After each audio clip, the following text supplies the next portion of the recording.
Hare Krishna. We'll start with the invocation prayers. Om Jnana-timirandasya Jnananjana Shalakam Chakshurumritam Yena Tasmai Shri Guruve Namah. Shri Chaitanya Manopistam Stapitam Yena Bhutale Swayam Rupa Kadamayam Tadati Swapadantikam Vandeham Shri Guru Shri Utapadakamlam Shri Gurun Vaishnavamscha Shri Rupam Sagajatam Sahagana Raghunathanvitam Tam Sajivam Sadvaitam Savadutam Parijan Saitam Krishna Chaitanya Devam Shri Radha Krishna Padan Sagana Lalita Shri Vishakan Vitamscha He Krishna Karuna Sindhu Teen Bandhu Jagatpate Gopisha Gopika Kanta Radha Kanta Namastute Tapta Kanchana Gaurangi Radhe Vindavaneshwari Vishabhanu Sutta Devi Pranamami Hari Priye Vanchakalpatarubhascha Kripa Sindhu Bhaivacha Patitanam Pavanebhyo Vaishnavebhyo Namo Namo Jai Shri Krishna Chaitanya Prabhu Nityananda Shri Advaita Gadadhar Shri Vasati Gaur Bhakta Vrinda Hare Krishna Krishna Krishna Hare Hare Hare Rama Rama Rama Hare Hare. Hare Krishna, thank you all for coming. So today we will revise Nectar of Instruction, text number 2. So Archana is going to present, she has sent her recording, and then I will also do a quick summary, and then we will read the text number 2 directly from the book. So let's start with hearing from Archana.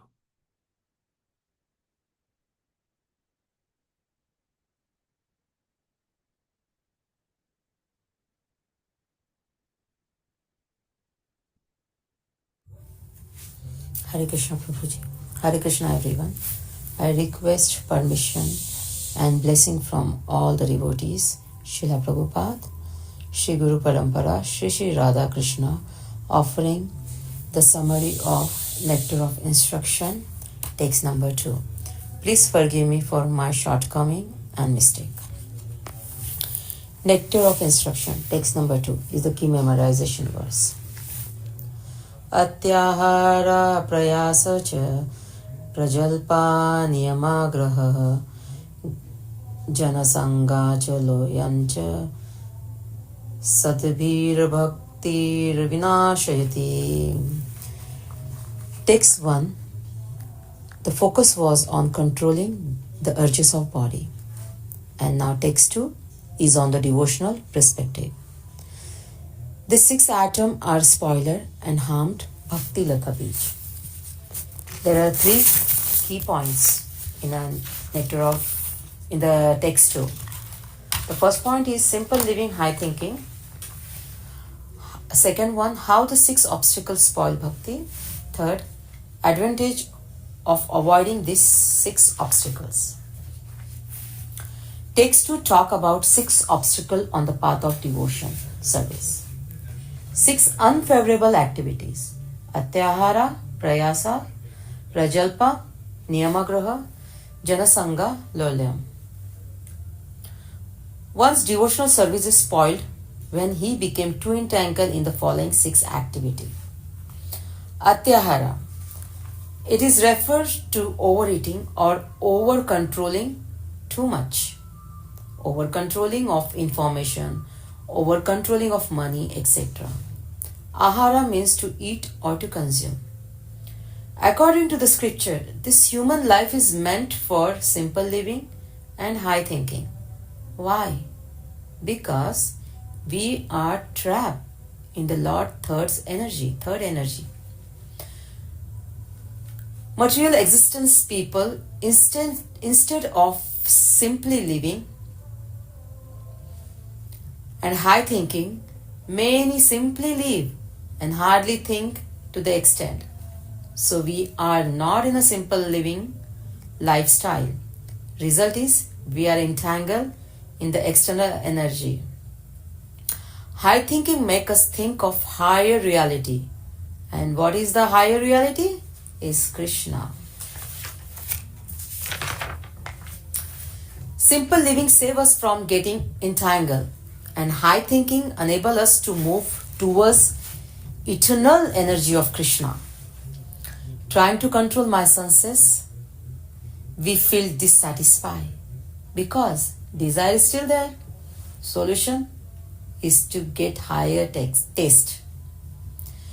Experiences of higher happiness will help us to come over or free us from the craving that lower body level has. Atyahara is not just for a tongue, it is for all the senses. For example, eyes want to see beautiful thing, hands want to touch soft thing, etc. Srila Prabhupada also included collecting more than necessary come under ahara. And a beautiful analogy is given in the text. Page number 18, it start with a bag of rice. Please go and read. Possessiveness is the ahara of ego. Example, I want this car, I want this home, big factory, and start accumulating. Too much is also atyahara. Again, one more analogy given by Srila Prabhupada.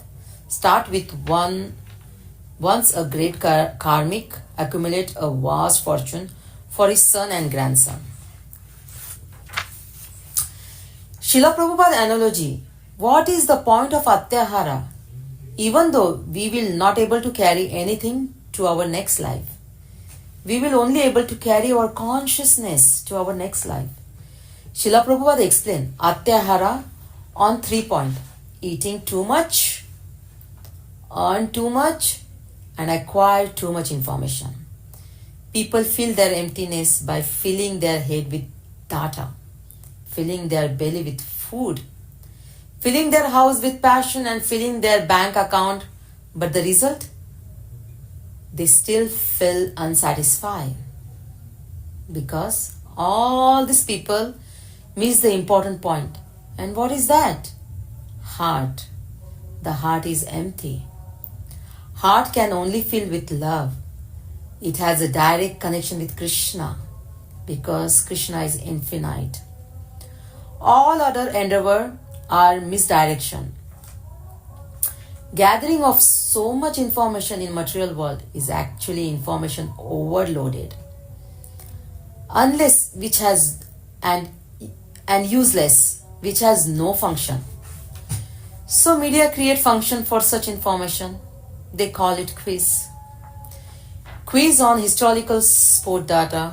Quiz on a film star life. What has no meaning. So what is the solution? Solution is Harikatha. If one has information seeking mentality, will then seek in scriptures. Scripture information is a mean to transform. To seek the information, then apply. To become better human, to become better devotee, you have to follow scripture information. Is like a doctor prescription. Doctor prescription is not just information. It is given so that you can take the medication and get cured. It explains us the way to give up atyahara. Endeavor will be stronger desire for Lord Krishna. Other desire will weaken automatically as a byproduct of Krishna consciousness activity. This is a formula of give up atyahara. Otherwise it is very difficult on his own to give up. By focusing on Krishna and Krishna's activity, Krishna consciousness activity, it will become easier to give up atyahara. Essence of bhakti is not saying no. Essence of bhakti is saying yes to Krishna. No to Maya, it will happen automatically as byproduct. You cannot just say no to Maya. You need some positive Krishna consciousness engagement. Now understand, atyahara will be different from different kind of people. Understand the atyahara from their varnic perspective. The second item is prayasa, over-endeavoring. Over-endeavoring, collecting and eating more than necessary, also called prayasa. Here, it is used in a negative condition. when we over endeavor and get something, when our greed became disproportionate, then we have to over endeavor to gain things. Such over endeavor distract us from spiritual life. If our material activities take up lot of time, leaving very little time or no time for spiritual activity, then it is over endeavoring and undesirable. Endeavor is not condemned. Endeavor is required. You cannot sit idle, but over endeavoring is condemned. Our today's life so unbalanced. Not many have balance between spiritual and material duty. Srimad Bhagavatam describes many places. Materialistic people are spending in earning in a day, spending night in a sense gratification. They have no time for inquiring about spirituality. In today's time, prayasa, over enduring, is multiplied by 2, 3 or more times. Obsession with work is risen. To end addictive level like alcoholic, now we know workaholic. Question arise, how you attain balance? There is no one formula for everyone to follow. Life is unpredictable for all of us. We have a different body, different situation. Principle is to apply according to time, place and circumstance. Understand the balance is not static. Balance is like compass. Balance is dynamic. Example, driving two-wheeler, you have to take a turn. After taking a turn, I have to move the steering straight, otherwise I'll fall. So balance your life with spiritual duty. Example, offer bhoga every day, japa every day, worship to Krishna every day, study scripture every day, listen to Prabhupada lecture, and very important, remember Krishna 24 hours. So we have to move according to the compass, which so that I am progressing on the path of bhakti, meaning I have adjusted according to time, place and circumstance. Point is overall the devotee has prioritized spiritual life because he understands relationship with Lord Krishna is most important because it is eternal. Prabhupada said we have to keep our priority clear with a simple living and high thinking. The third item, prajalpa, meaning useless talk. We don't have to become silence. We need to know what to talk and which is productive for spirituality. What is connection between text 1, give up the item, then text 2, the item can harm us in spirituality. Vacho Vegam seems similar to Prajalpa. It seems similar, but the focus is different. Text 1 talk about the urge of body that can harm a person spiritually. The focus is on body.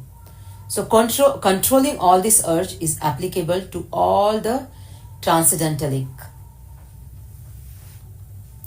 Text 2 focus is on devotional perspective, meaning the sixth spoiler of text 2 harm the bhakti lata bij. The focus is what is anukul for bhakti, I will do it, and what is pratikul for bhakti, I will not do it.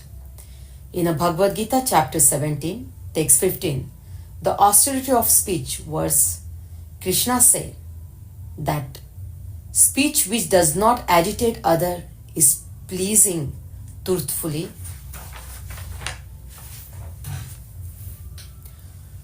Truthfully beneficial, and reciting various scriptures are the austerity of speech. We have to spiritualize on speaking power by speaking about Krishna and glorify Lord Krishna. The speech which is detrimental, your spiritual life is blasphemy. Krishna and Krishna devotee as well as rumors-based conversation. In a summary, how to avoid prajalpa, we have to see what subject nourish me in devotional service. Talk those things and choose devotee association accordingly. If devotee association hamper my devotional service, then I offer my respect and move away from them, because no point in talking about any controversy.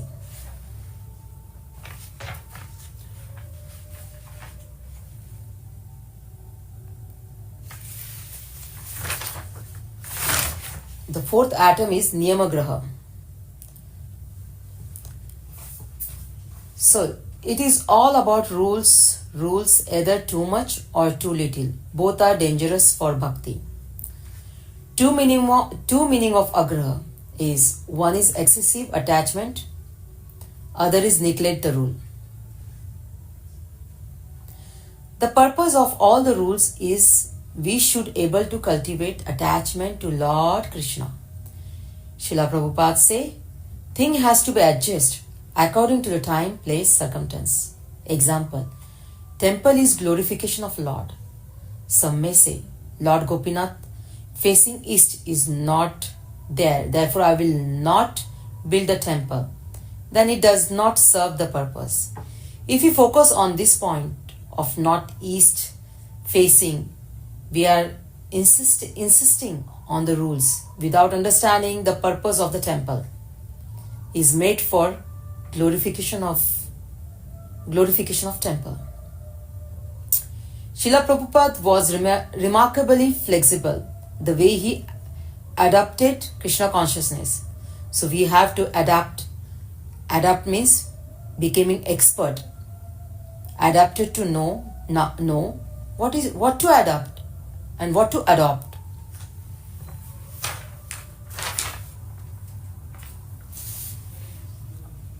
Adopt means take it as it is, presented as it is, and to adapt means what to present according to time, place, and circumstance. Niyamagraha means someone fancifully adhering rules and regulation. Second meaning of Niyamagraha means to accept. Graha means to accept. Agraha means do not accept. Here, Niyamagraha means rejecting the rules, saying it is not important. Why bother for such thing? Very often, whenever any rules are difficult for me to follow, I say this is impractical. It is not important. This way, we end up dismissing most of Krishna consciousness moment. Niyamagraha means we neglect rules and regulation because some reason we do not like them. We do not find convenient, so we neglect such rules and regulation. This is not recommended.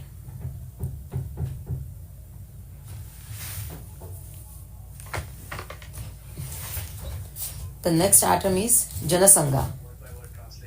Janasangha means association of materialistic people. Janasangha means determinantal level of bad association.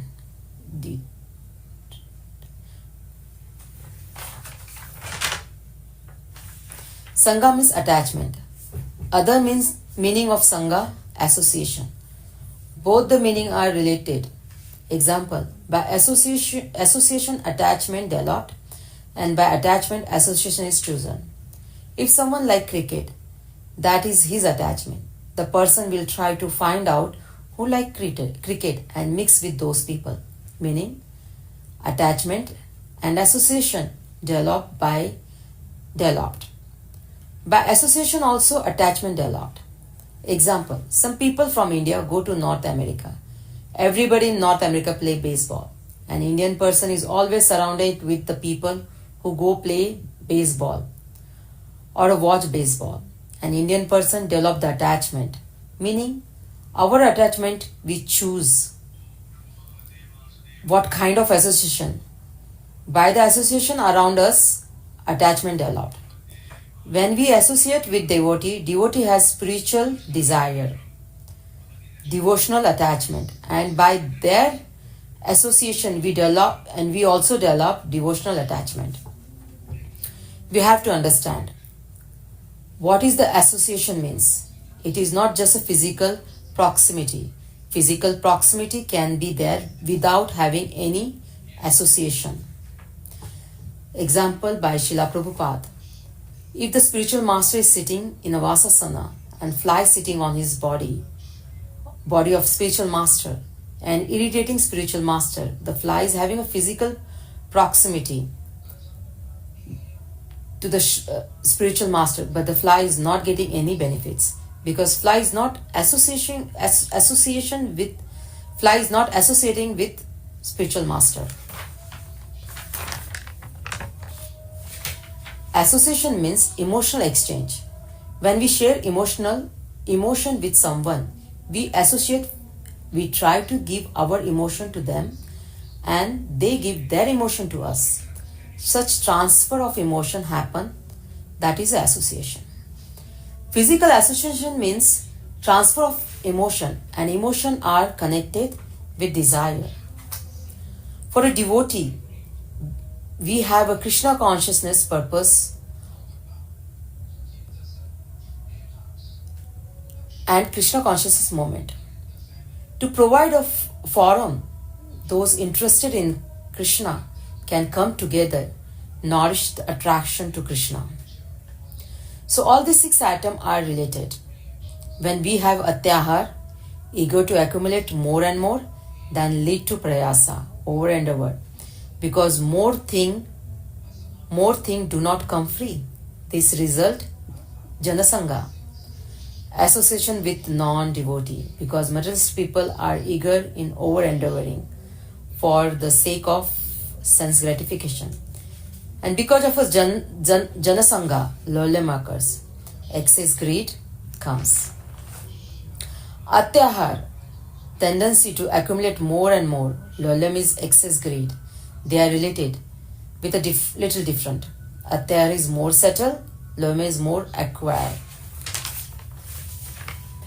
When there is a janasanga or a lolyam, then naturally we end up talking as we are associating with materialistic people, turn into prajalpa. Item 6, lolyam, means excess greed. Atyahar, possession too much. Lolyam is excessive desire. Lolyam can happen very subtle way. That may be one cause, deviation to second cause, or a third or a fourth. Little by little we realize that we are completely off track. Benefit of avoiding all 6 obstacles. What are the advantage of its benefit if we avoid all 6 obstacles? What are the advantage of avoiding this 6 item? For idle society, enmity will destroy or minimize, because enmity originate from greed. Economic adjustment get corrected and spiritual community established. This is the quick summary for nectar of instruction, text number 2. Please forgive me for my shortcoming. Hare Krishna. Thank you.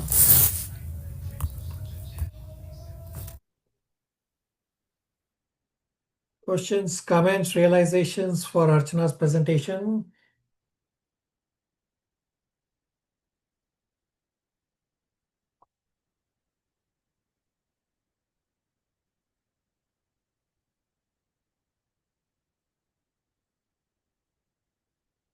Prabhuji, the meaning of Janasanka is associated with a non-devotee, am I right? Correct. Thank you.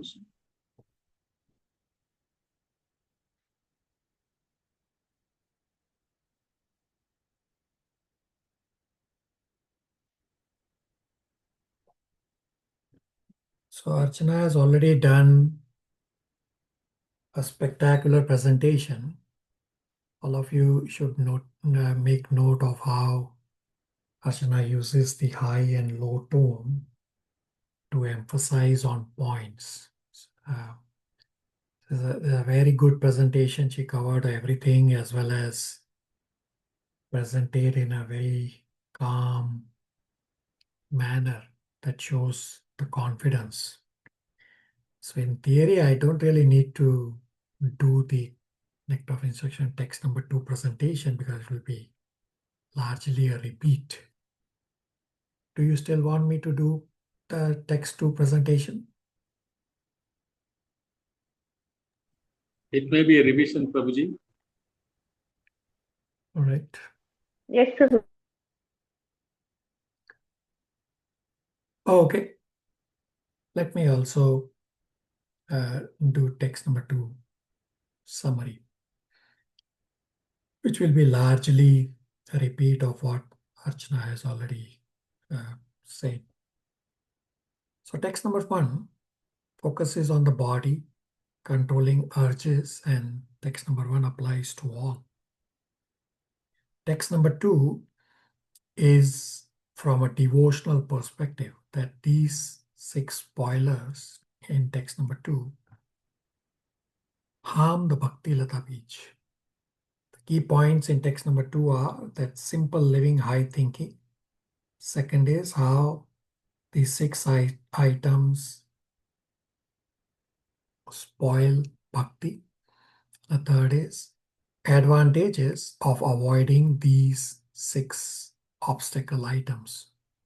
Nectar of Instruction text number 2 is Atyahar prayasa cha prachalpa niyamagraha janasangascha lolyam cha shadbir bhakti vinashati. So human life is meant for plain living and high thinking because we are trapped in material existence. Instead of simple living and high thinking, many people in the material world, they simply live and hardly think. To the extent we are not in simple living lifestyle, we get entangled in the external energy. And high thinking makes us think of higher reality. Highest is Krishna. Simple living saves us from getting entangled, and high thinking enables us to move towards the internal energy. The 6 points in text number 2 are talking about how to implement simple living and high thinking. The first item is Atyahar. Ahar means to eat, and Atyahar means to eat too much. Trying to control the senses, we feel dissatisfied because desires are still there. The solution is to get higher taste, experience higher happiness, to become free from the craving of lower material taste. So ahar is not just for the tongue, but for all senses. Example, eyes want to see beautiful things. Hands want to touch soft things. Srila Prabhupada also includes collecting more than necessary under ahar because possessiveness is the ahar of ego. Say I want a big car or a new car or second car or big home, bank balances, factory, etc. Therefore, accumulating too much is also atyahar. And Srila Prabhupada's philosophy about atyahar is that what is the point of atyahar? Because we will not carry anything with us to the next life. We will only carry our consciousness with us to the next life. And Srila Prabhupada explains atyahar on 3 points: eating too much, earning too much money, and acquiring too much information. People fill their emptiness by filling their head with data, filling their belly with food, and filling their house with possessions, filling the bank accounts, but they are still not satisfied because all these people miss the point that it is the heart that is empty. Heart has to be directed to Krishna because Krishna is infinite. All other endeavors are misdirections. So from text number 1, we discussed about too much information being collected in the material world. And then the media, they create some use for this useless information gathered by creating quiz on such useless data. For example, they will create quiz on historical data or film stars lifestyle or sports stars lifestyle. All that is useless. This material world information does not transform. The solution is Krishna Katha. Krishna Katha is transformational. The way to give up Atyahar is to endeavor for stronger desire for Krishna. Other desires will weaken automatically. It will be difficult to give up Atyahar on its own, but by focusing on Krishna and Krishna consciousness, it will be easier. Giving up Atyahar will be byproduct of bhakti. The essence of bhakti is not saying no, but essence of bhakti is saying yes to Krishna. And the no to Maya is a byproduct, happens automatically. We cannot just keep saying no, no, no to Maya. Rather, we need positive engagement, because how long can we keep saying no? It's unpleasant. Atyahar will be different for different uh, kinds of people in the different varnashram. For example, Kshatriya will have to have a lot of wealth, but that is not Atyahar. But if Shudra is collecting a lot of wealth, well, that becomes Atyahar. So now the question becomes, how do you decide what is Atyahar? Which leads to the next point of prayas. Atyahar leads to prayas. Prayas means over-endeavoring. So here over-endeavoring is used in a negative sense. That when we over-endeavor to get something, when our greed becomes disproportionate, then we have to over-endeavor and gain things. Such over-endeavor distracts us from spiritual life. If our material activities take up a lot of time, leaving very little to no time for spiritual activity, then it is over-endeavor, and this is undesirable. Endeavor is not condemned. Endeavor is required, but over-endeavor is condemned. Our today's lifestyle is so imbalanced that people don't have balance between material and spiritual life. Srimad Bhagavatam says people spend the day earning money, and night they spend in sense gratification. Hence, they have no time to inquire about absolute truth. And in today's lifestyle, the busy lifestyle, the prayas is multiplied many, many fold times. The obsession with work has risen to addictive levels. Like alcoholics, now there are workaholics. I'll give you a practical example from my workplace about workaholic. One of the female owner of the business,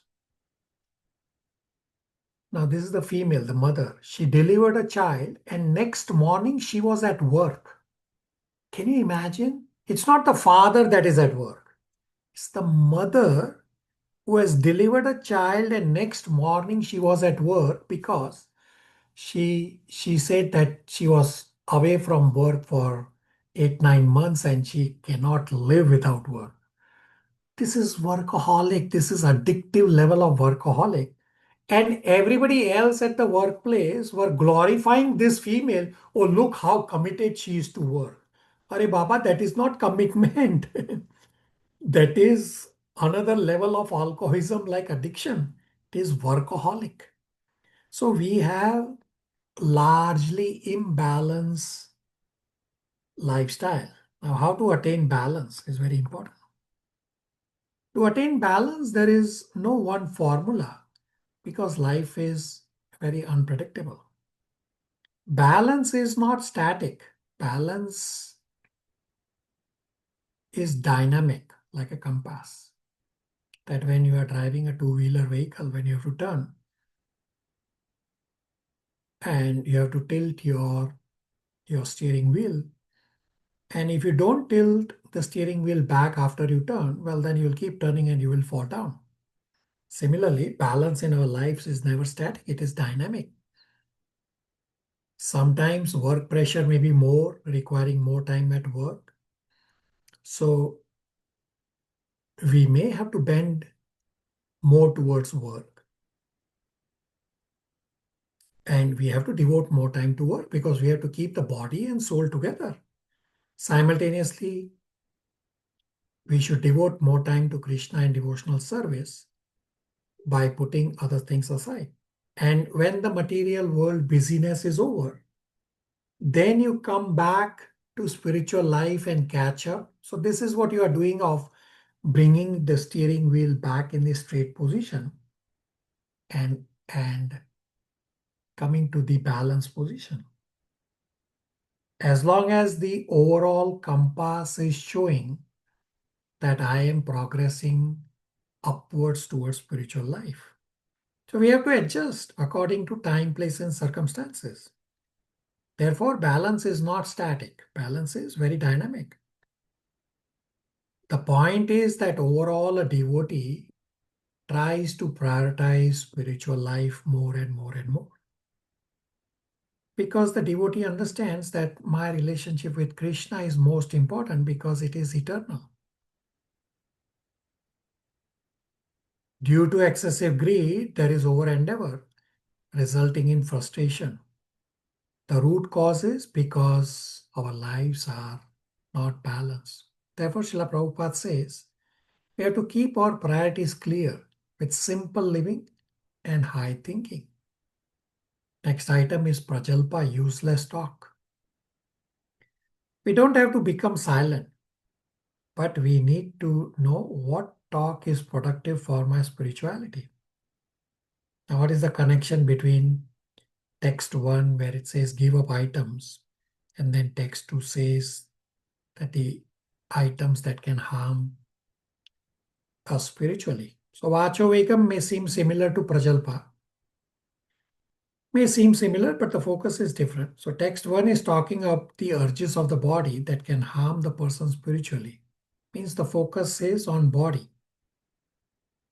Controlling all these urges is applicable to all transcendentalists. Now text 2 focuses on devotional perspective that these 6 spoilers harm the Bhakti Lata Bij.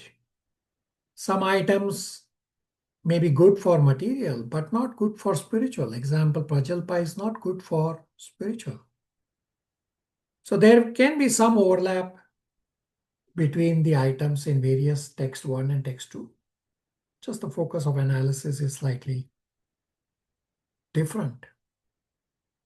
So focus here is what is anukul for bhakti and what is pratikul for bhakti. So whatever is anukul for bhakti, I will do it. And whatever is pratikul for bhakti, I will avoid. Prajalpa is pratikul, harmful for bhakti, so I have to avoid.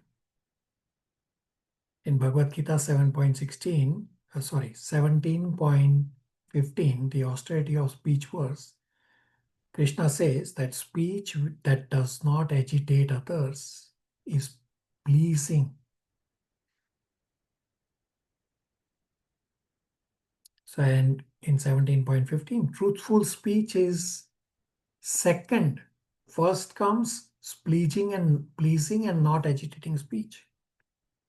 So our speaking power is spiritualized by speech used for Krishna's glorification. So speeches that are detrimental to spiritual life should be avoided, such as blasphemy is detrimental. All these chat rooms and messaging systems and social media, the WhatsApp, etc. These are all unproductive talk.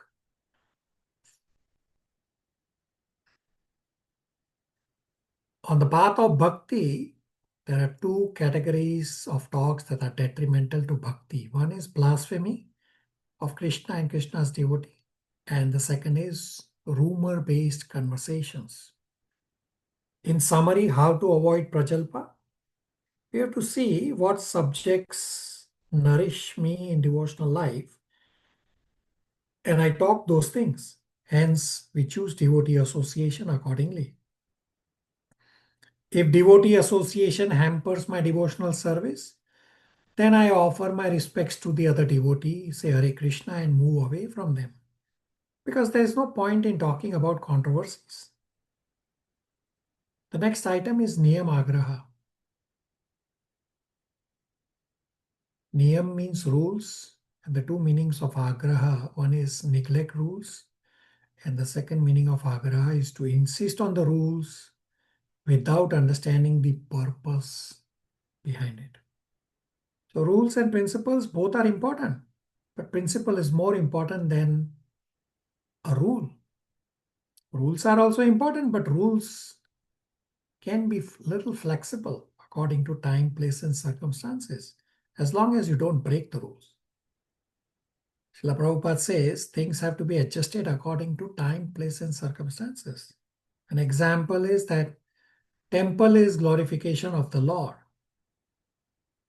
But somebody who's wanting to build a temple says that I want to build a temple with Gopinath facing east, and he cannot find a building, and then he will not build a temple. Well, he's missing the point that the temple is about glorification of the rule of glorification of the Lord. Temple is for glorification of the Lord. If we simply focus on the point of east facing and not build the temple because of that, well, then we are insisting on the rules so much without understanding the purpose of glorification of the Lord. Srila Prabhupada was amazingly flexible. The way Srila Prabhupada developed and set up Krishna consciousness. So we have to adapt. Adapt means be an expert. Adapt to know what to adopt and what to adapt. What to adopt means take it as it is and present it as it is without changing the meaning. And what to adapt means what to present according to time, place, and circumstances. So all this is Niyamagra, means trying to fanatically follow the rules without really understanding the principle behind the rule. And then the second meaning of Niyamagra, to accept. Graha means to accept and Agraha means to not accept. So Niyamagra, the second meaning says that whimsically reject the rule, saying that this is not important. Why bother about such things? Very often, whenever any rule or any rules are difficult for us to follow, many say, well, this is impractical. Is it not relevant? Is not important? And this way we dismiss many of the Krishna consciousness rules. So Niyamagrava would mean that we neglect the rules and regulation because for some reason that we find it difficult, or we don't like them, or we don't find them convenient. So we neglect such rules. Well, neglecting rules and regulations is not recommended. Next item is Janasanga.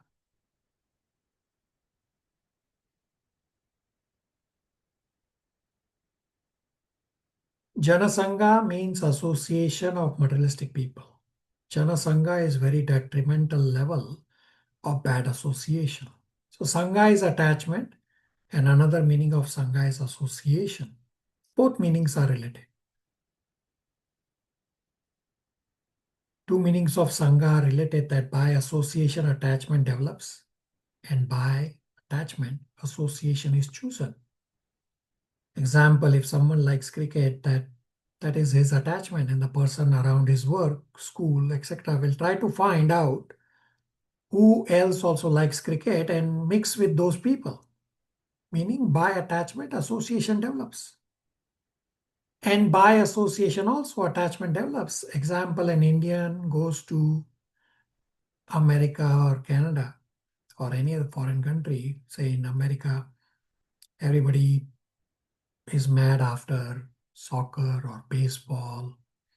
Then the Indian wants to develop attachment for these sports of soccer and baseball, etc. So by our attachment, we choose the kind of association, and by the association around us, attachment develops. When we associate with devotees, devotees have spiritual desires and devotional attachments. And by their association, we also develop devotional attachments. Now, first understand what we mean by association.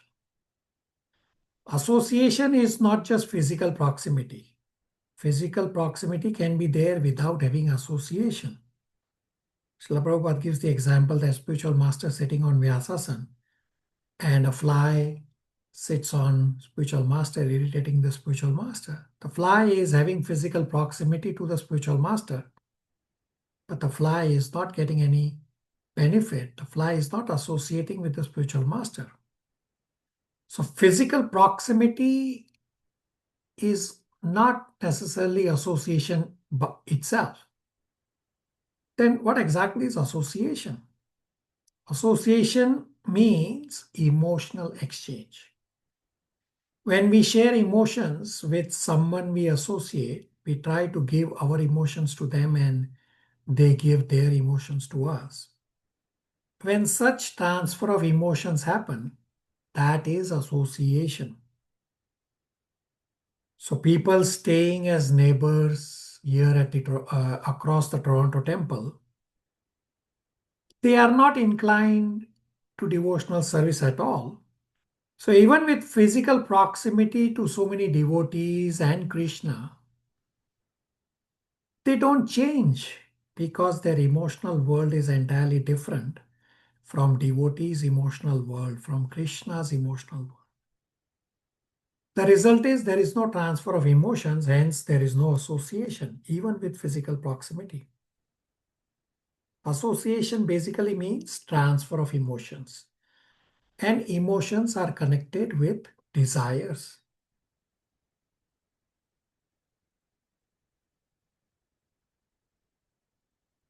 So I already gave the example of, say,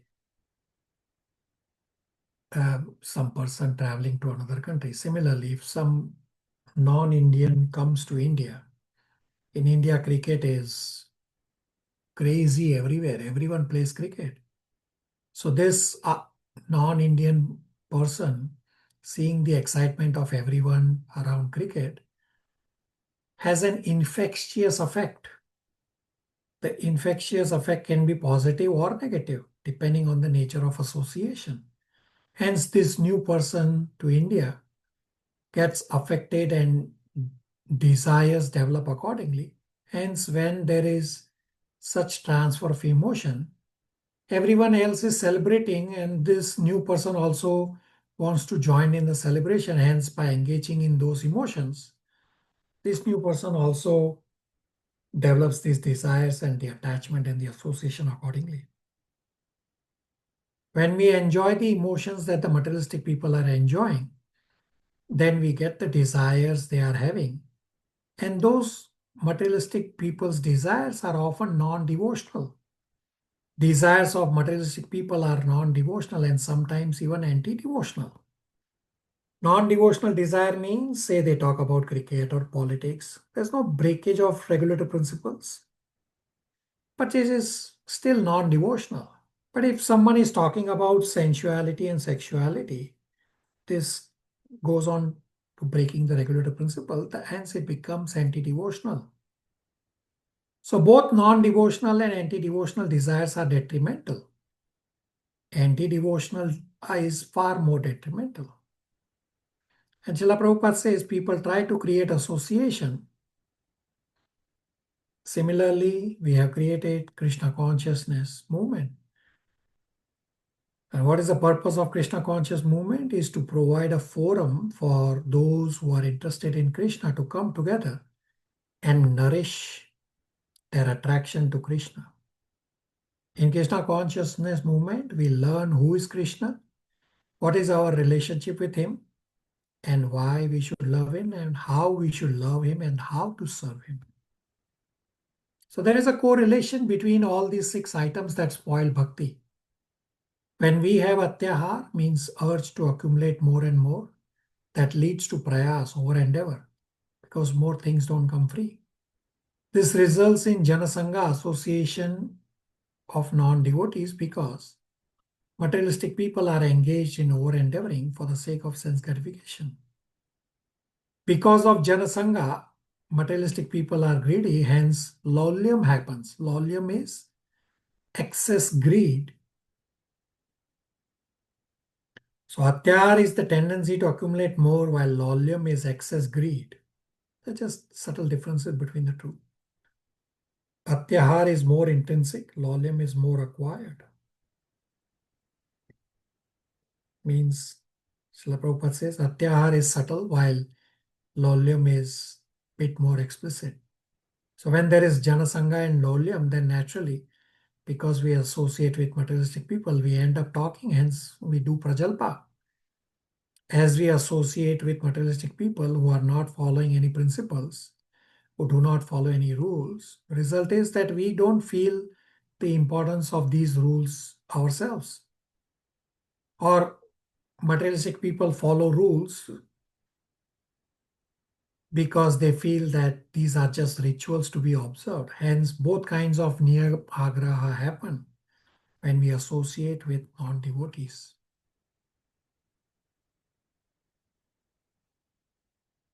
And then this last item, laulyam. So atyar is possessing too much, laulyam is excessive, disproportionate desire. Desires are insatiable, hence the desire blaze more and more and more. They are detrimental towards spirituality. This is how Maya attacks, by messing up our priorities. For practicing devotional service, the first priority is to keep the first priority as the first priority. That means when we are making plans, when we are making our to-do list, our schedules, we have to keep in mind that my goal of life is Krishna and Krishna consciousness. And I want to orient everything in my life around this goal of Krishna and Krishna consciousness. If we can give maximum time to Krishna conscious activity, that is wonderful. And if I cannot give maximum time to Krishna consciousness, I have to understand clearly that my priority is still devotional service. So when I make my calendar for the week or month or the whole year, I first populate Krishna conscious activities, that these are mandatory for me to do. And rest of the time is what I spend on material activities. Yeah, sometimes I have to rearrange, but at least I try to first put the first priority as the first priority. So this way we have to keep bringing ourselves back again and again and again on track. Just as when we are driving a car, by nature the car will go off track. The driver keeps bringing the car back on track again and again. Similarly, we have to keep bringing ourselves back on track again and again. So this laulyam can happen very subtly, but very strongly over a period of time. So one small course deviation, second small course deviation, if we don't correct these small, innocuous, seemingly harmless deviations, well, then the result will be that we'll be completely off track. Similar with our spiritual life, these course deviations are inevitable. The nature of the world is that it will thrust other priorities upon us. And yes, sometimes the other priorities are important where we have to spend more time. But when we finish those material world priorities, then we have to come back to Krishna and devotional service. Otherwise, we'll be off track. When course deviation happens, if we remember our destination, then we know now I have got deviated, and as soon as I get the opportunity to get back, I will get back and do the course correction. But this will happen again. Again, deviation will happen. Again, I keep doing course correction and keep moving forward on the path of spirituality. So Jana Sangha is how we get deviated. We have to bring ourselves back on track as soon as we can and to the best of our capacity.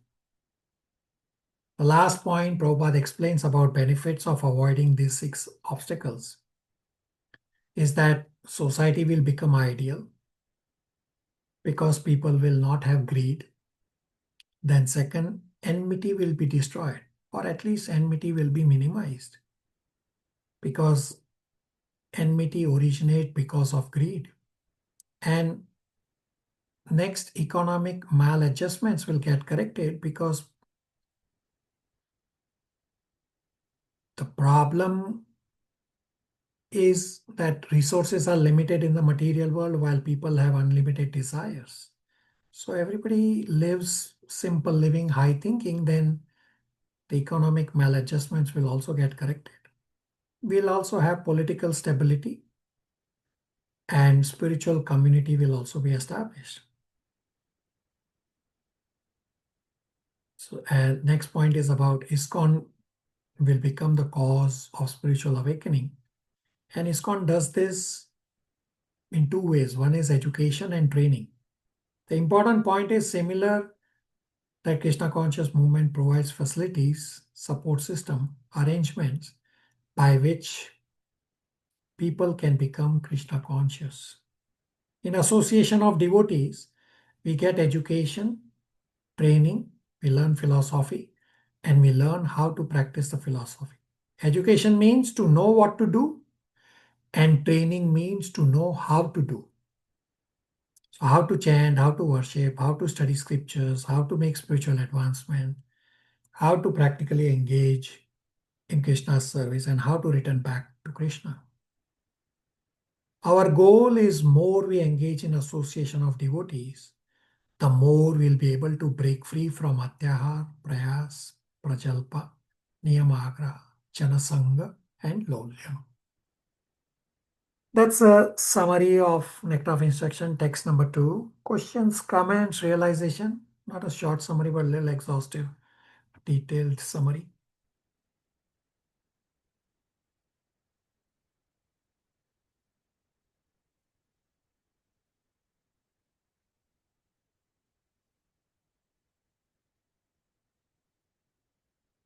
Krishna Prabhuji. Hare Krishna. Prabhuji, just a little bit of confusing question for me. Uh, so when we follow Krishna Katha, Krishna consciousness, then Mayavadi points out. And when we don't follow, then they point out why we are not collecting wealth, why we're not collecting stuff all around us. And they think we are failure, we are unable to do, and they're working both sides. That just confused me. Yeah, But you are correct. And Srila Prabhupada has said this, that all these other pseudo-spiritualists, Prabhupada actually has said in one of the lectures that you are actually hindering Krishna consciousness of, because you are creating all this confusion in people. So if you try to follow anything and everything, you are bound to get confused. So stick to one principle. We have discussed in Bhagavad Gita that Krishna consciousness is time-tested philosophy and principle where many have attained perfection and follow the authentic scriptures. So what somebody says in the material world, whether or not they are Mayavadis, understand everybody in the material world is subject to 4 defects. They are trying to run a business. All these pseudo-spiritualists, they are trying to run a business. So their response is from a business angle. Whatever is beneficial for them from a business angle. But we have to follow the scriptures. Krishna has said in Bhagavad Gita chapter 16, the last two verses, it says Shastram within, that follow the scriptures, what to do and what not to do. Others in the material world, they are subject to defects. So why would you listen to them? Unless they can give you scriptural reference. Scriptural reference means not something prepared by materialistic people. So scriptural reference means authentic scriptures like Bhagavad Gita, Srimad Bhagavatam, Chaitanya Charitamrita, etc. And follow them. Follow these scriptures, not materialistic people subject to four defects. Vimal Prabhu. Probably. Thank you. Rest of you.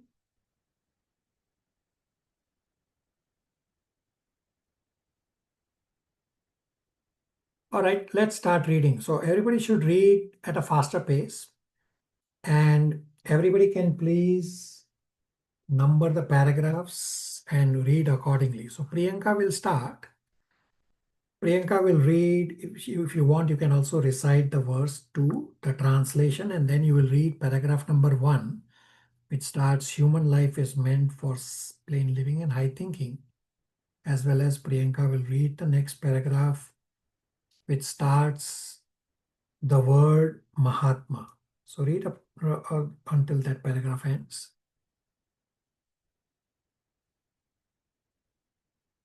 Yes, Prabhuji, Hare Krishna. अत्याहार प्रयासश्च प्रजल्पो नियमाग्रहः जनसङ्गश्च लौल्यं च षड्भिर्भक्ति विनश्यति. Translation: One's devotional service is spoiled when he becomes too entangled in the following 6 activities: eating more than necessary or collecting more funds than required, over endeavoring for mundane things that are very difficult to obtain, talking unnecessarily about mundane subject matters, practicing the scriptural rules and regulations only for the sake of following them and not for the sake of spiritual advancement, or rejecting the rules and regulations of the scriptures and working independently or whimsically. Associating with worldly minded persons who are not interested in Krishna consciousness and being greedy for mundane achievements. Purport: Human life is meant for plain living and high thinking. Since all conditioned living beings are under the control of the Lord's third energy, this material world is designed so that one is obliged to work.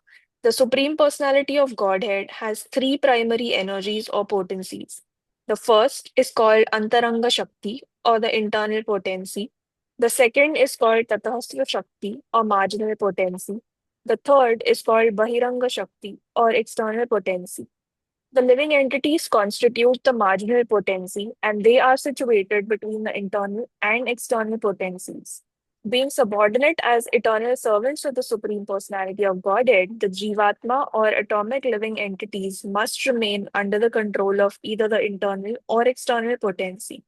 When they are under the control of the internal potency, they display their natural constitutional activity, namely constant engagement in the devotional service of the Lord. This is stated in Bhagavad Gita 9.13. O son of Pritha, those who are not deluded, the great souls, are under the protection of the divine nature. They are fully engaged in the devotional service because they know me as the Supreme Personality of Godhead, original and inexhaustible. The word Mahatma refers to those who are broad minded, not cripple minded. Cripple minded persons, always engaged in satisfying their senses, sometimes expand their activities in order to do good for others through some ism like nationalism, humanitarianism, or altruism. They may reject personal sense gratification for the sense gratification of others, like the members of the family, community, or society, either national or international.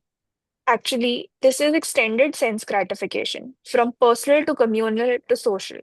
This may be very good from the material point of view, but such activities have no spiritual value.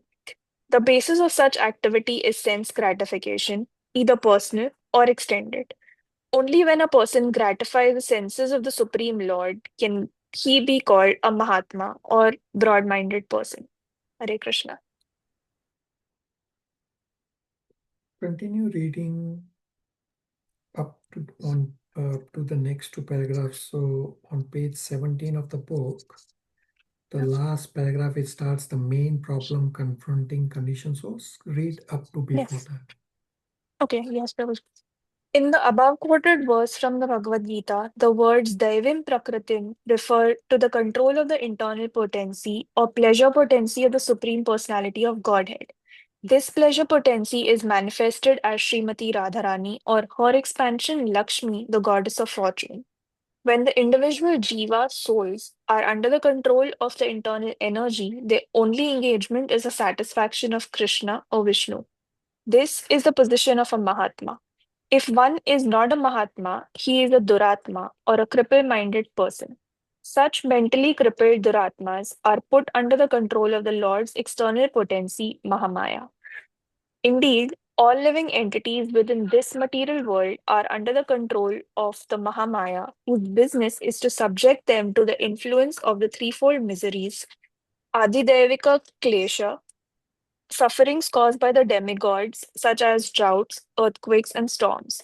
Adi Bhautik Klesha, sufferings caused by other living entities like insects or enemies.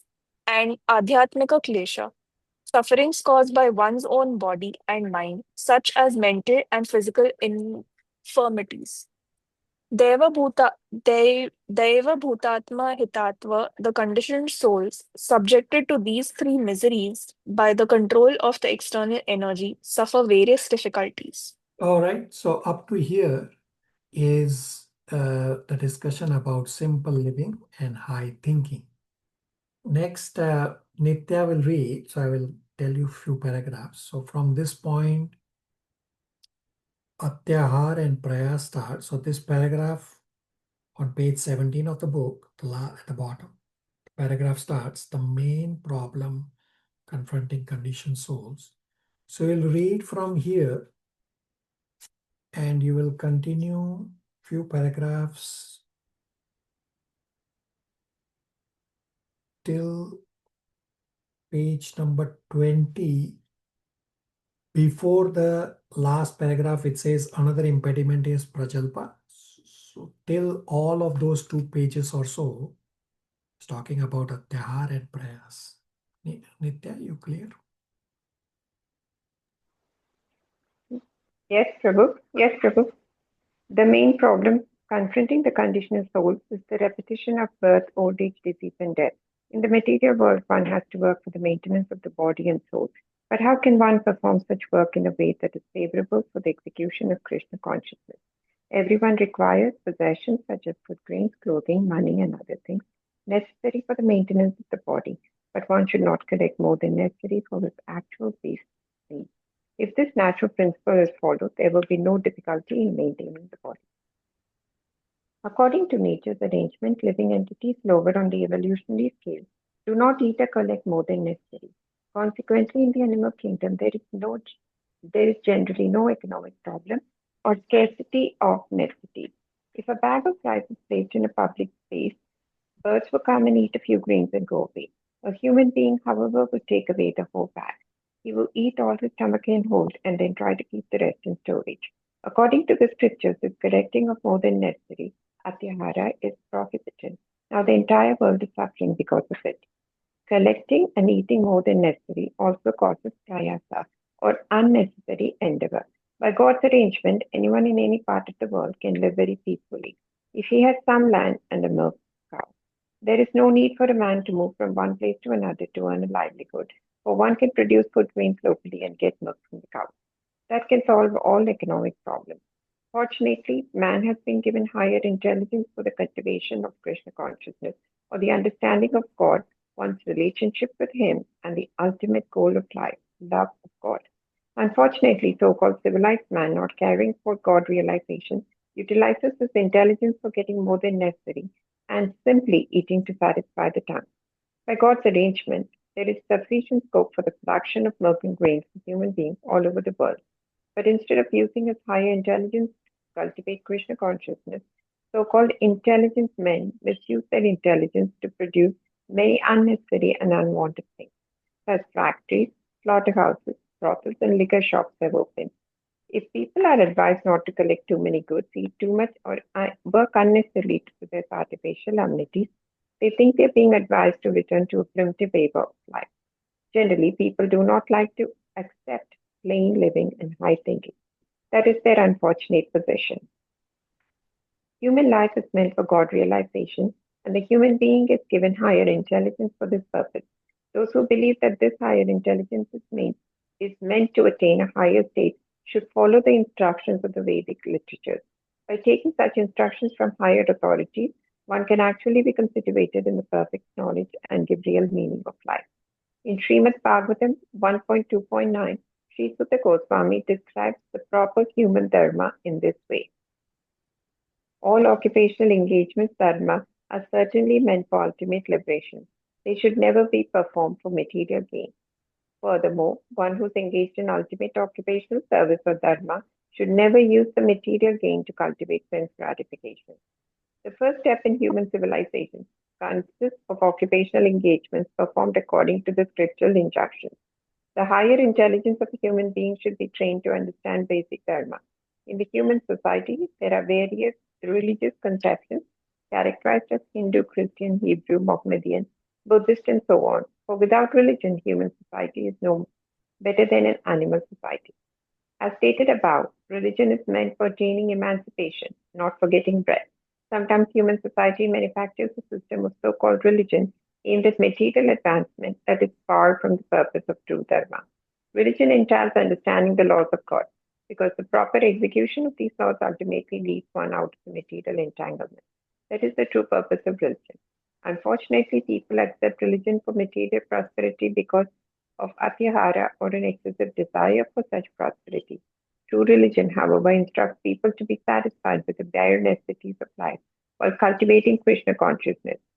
Even though we require economic development, true religion allows it only for supplying the bare necessities of material existence. The real purpose of life is to inquire about the absolute truth. Jivasya tattva jignasa. If our endeavor, priyasa, is not to inquire about the absolute truth, we will simply increase our endeavor to satisfy our artificial needs. A spiritual aspirant should avoid mundane endeavor. Very good. Chandran Prabhu will read from the next paragraph. So on page 20, the paragraph starts, another impediment is prajalpa. And then the next paragraph is on Janasangha. Then next paragraph is which starts Srila Bhaktisiddhanta Saraswati Thakur. All this conversation, and then on page 22, the paragraph starts Karmi's labor to accumulate more. All these few paragraphs talk about Prajalpa and Janasangha. Chandan Prabhu. Hare Krishna. Another impediment is prajalpa, unnecessary talking. When we mix with a few friends, we immediately begin unnecessary talking, sounding just like croaking toads. If we must talk, we should talk about the Krishna consciousness movement. Those outside of the Krishna conscious movement are interested in reading heaps of newspapers, magazines, and novels, solving crossword puzzles, and doing many other nonsensical things. In this fashion, people simply waste their valuable time and energy. In the Western countries, old men retired from active life play cards, fish, watch television, debate about useless socio-political schemes. All these and other frivolous activities are included in the Prajalpa category. Intelligent persons interested in Krishna consciousness should never take part in such activities. Janasangha refers to associating with persons not interested in Krishna consciousness. One should strictly avoid such association. Srila Narottama Dasa Thakura has therefore advised us to live only in the association of Krishna conscious devotees, Bhakta Senvasa. One should always engage in the service of the Lord in the association of the Lord's devotees. Association with those engaged in a similar line of business is very conducive to advancement in that business. Consequently, materialistic persons form various associations and clubs to enhance their endeavors. For example, in the business world, we find such institutions as the Stock Exchange and Chamber of Commerce. Similarly, we have established the International Society for Krishna Consciousness to give people an opportunity to associate with those who have not forgotten Krishna. This spiritual association offered by our ISKCON movement is increasing day by day. Many people from different parts of the world are joining the society to awaken their dormant Krishna consciousness. Srila Bhakti Siddhanta Saraswati Thakura writes in his Anuvriti commentary that too much endeavor to acquire knowledge on the part of mental speculators or dry philosophers falls within the category of atyahara, collecting more than needed. According to Srimad Bhagavatam, the endeavor of philosophical speculators to write volumes of books on dry philosophy devoid of Krishna consciousness is entirely futile. The work of karmis who write volumes of books on economic development also falls within the category of atyahara. Similarly, those who have no desire for Krishna consciousness and who are simply interested in possessing more and more material things, either in the shape of scientific knowledge or monetary gain, are all included under the control of atyahara. Karmis labor to accumulate more and more money for future generations only because they do not know their future position, interested only in getting more and more money for their sons and grandsons. Such foolish persons do not even know what their position is going to be in the next life. There are many incidents that illustrate this point. Once a great Karmi accumulated a vast fortune for his sons and grandsons, but later, according to his karma, he took his birth in a cobbler's house located near the building which in his previous life he had constructed for his children. If it so happened that when this very cobbler came to his farmer house, his farmer sons and grandsons beat him with shoes. Unless the karmis and jnanis become interested in Krishna consciousness, they will simply continue to waste their life in fruitless activities. All right. So the next three paragraphs, from page 22, last paragraph, it starts accepting some of the scriptural rules and regulations. From here, the discussion about Niyamagra starts. So this paragraph plus the next paragraph, which starts, one should also avoid association of Mayavadis. And the next paragraph is desire to expand the mind. All these paragraphs talk about Niyamagra. Shivangi, would you like to read these three paragraphs?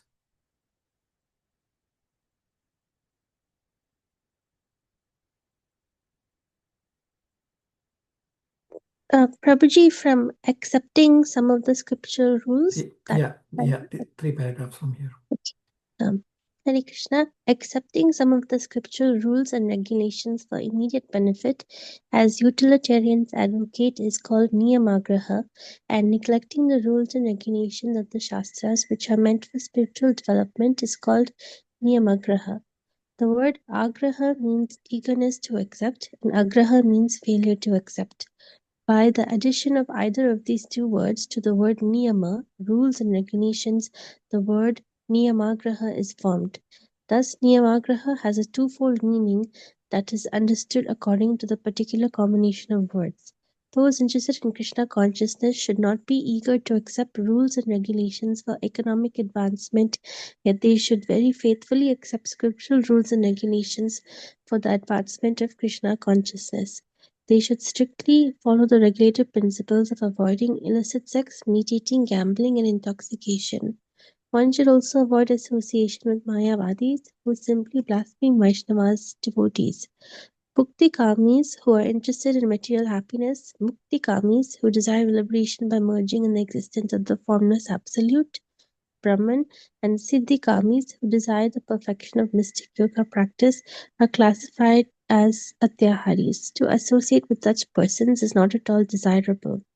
Desires to expand the mind by perfecting mystic yoga, to merge into the existence of Brahman, or to attain whimsical material prosperity are all included within the category of greed, laulya. All attempts to acquire such material benefits or so-called spiritual advancement are impediments on the path of Krishna consciousness.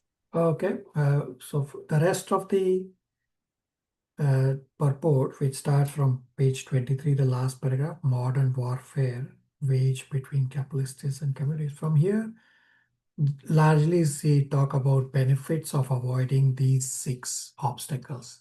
Vimal Prabhu, you want to read from page 23, last paragraph, modern warfare waged, all the way to the end?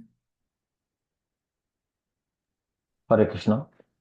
Modern warfare waged between capitalists and communities is due to their avoiding the advice of Srila Rupa Goswami regarding Atyahar. Modern capitalists accumulate more wealth than necessary, and the communist envious of their prosperity want to nationalize all wealth and prosperity. Unfortunately, the communists do do not know how to solve the problem of wealth and its distribution. Consequently, when the wealth of the capitalist falls into the hands of the communist, no solution results.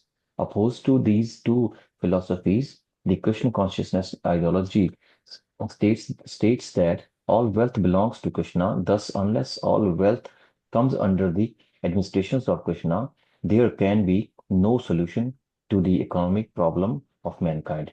Nothing can be solved by placing wealth in the hands of the communist or the capitalist. If $100 bill is laying on the street, someone may pick it up and pull it in his pocket. Such a man is not honest. Another man may see the money and decided to let it remain there, thinking that he should not touch another's property. Although this second man does not steal the money for his own purpose, he is unaware of its proper use. The third man who sees the $100 bill may pick it up, find the man who lost it, and deliver it to him. This man does not steal the money to spend for himself, nor does he neglect it and let it lie in the street by taking it and delivering it to the man who has lost it. This man is both honest and wise. Simply transferring wealth from capitalist to communist cannot solve the problem of modern politics, for it has been demonstrated that when a communist gets money, he uses it for his own sense gratification. The wealth of the world actually belongs to Krishna, and everything living entity, man and animal, has the uh, bright right to use God's property for his maintenance. When one takes more than his maintenance requires, be he a capitalist or a communist, he is a thief, and as such, he is liable to be punished by the law of nature.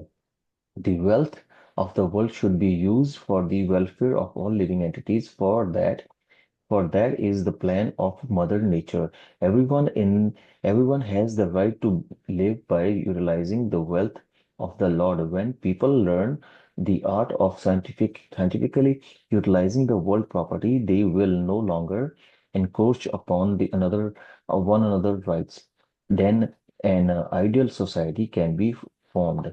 The basic principle of such a spiritual society is stated in the first mantra of Shri Isopanishad. Everything animate or emanate that is within the universe is controlled and owned by the Lord. One should therefore accept only those things necessary for himself, which are set aside as his quota, and one not and should not accept another things, knowing well to whom they belong. Krishna consciousness devotee know very well that this material world is designed by the complete arrangement of the Lord to fulfill the necessity of life for the life or right of one another.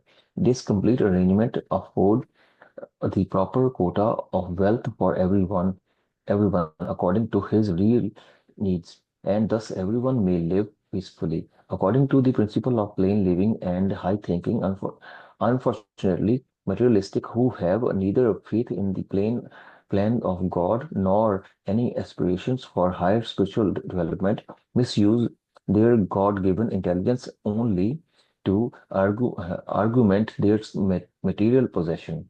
They devise many systems such as capitalism and materialistic communi- communism to advance their material position.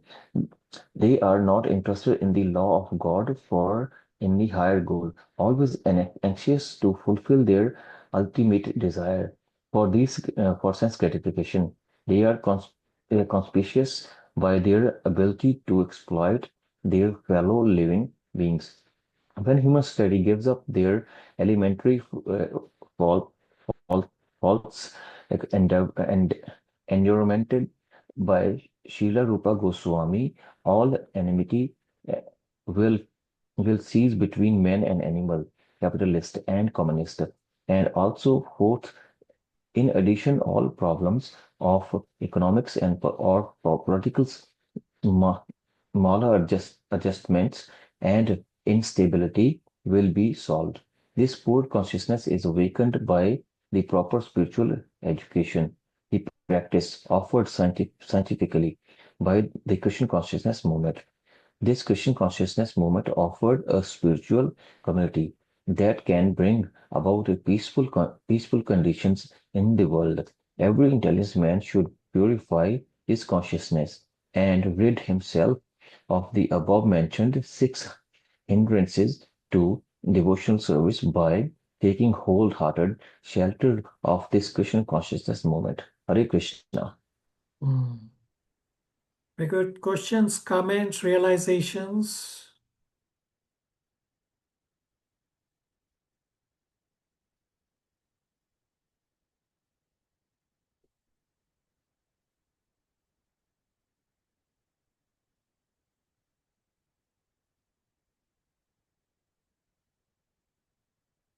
All right. So next week, as I have on the screen, Abhishek Prabhu is going to present text number 3, Nectar of Instruction, next class. So there is one spot still available. Anybody can pick the spot up. It is for Nectar of Instruction, text number 6. Try your best to let me know or populate your name. You all have access. Populate your name for that leftover spot.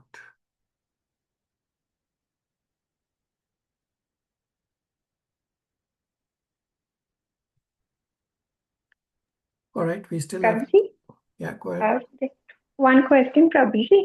When will we resume Srimad Bhagavatam Canto 2 reading? What is our timeline, Prabhu? So we'll be first revising Nectar of Instruction, and then after this we'll be revising Nectar of Devotion also. You all are going to be the first ones in all the batches to revise Nectar of Instruction. In other batches, Nectar of Instruction is the one scripture we have not revised. So after this, we'll first be revising Nectar of Instruction, Nectar of Devotion, and then we will get back to Bhagavatam.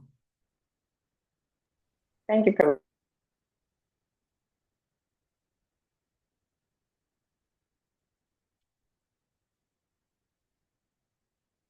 All right. Are we okay to stop here? Thank you, Yes, Prabhuji. Hare Krishna. Thank you, Prabhuji. Hare Krishna. Hare Thank you, Krishna. Prabhuji. Thank you.